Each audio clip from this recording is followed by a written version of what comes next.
My Lords, I too welcome this excellent report, which struck me as a model of its kind. Of course, since the disgraceful scene in the Oval Office on Friday, the situation has changed since the publication of the report, and significantly for the worse. We must not underestimate the gravity of what has happened, which is that during a war against totalitarian dictatorship, the United States has effectively changed sides. My Lords, it's very unusual for a country to change sides during a major war, historically. Italy did it in 1943, but that was hardly decisive. The Saxons and Württembergers changed sides, though, on the third day of the four-day Battle of Leipzig in October 1813, which doomed Napoleon in that campaign. Before that, the Stanleys changed side on the morning of the Battle of Bosworth, which also similarly spelt doom for Richard III.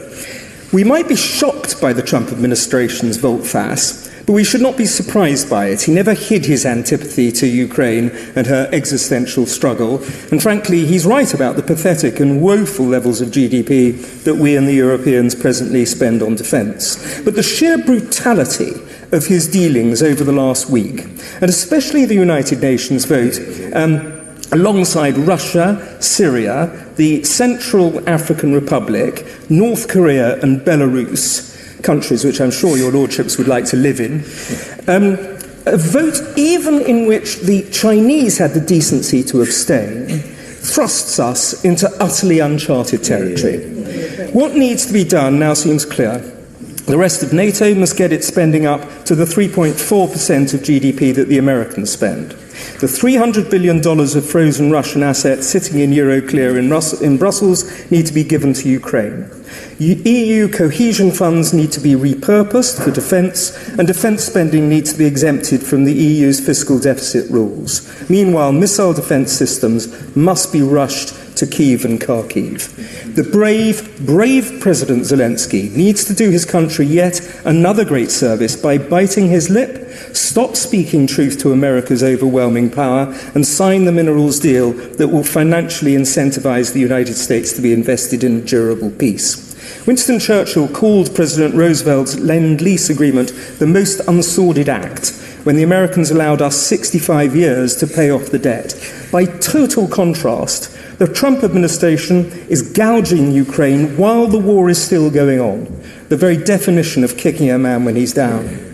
There's no point in expecting security guarantees worth their salt from the United States for the heavily armed 700-mile border that will now scar southeastern Europe, probably for decades. Security guarantees are only worthwhile if they are given willingly. The Europeans and some countries, such as Canada and Australia, outside Europe, will instead have to patrol that long frontier between civilization and barbarism. The willingness of the Canadians and Australians once again in their histories to step up to a great task should make us proud of the Commonwealth. My Lords, Mr. Vance has spoken of trying to, quote, stop pushing Russia into the hands of the Chinese. But a policy of trying to draw Russia away from the Chinese orbit will not work.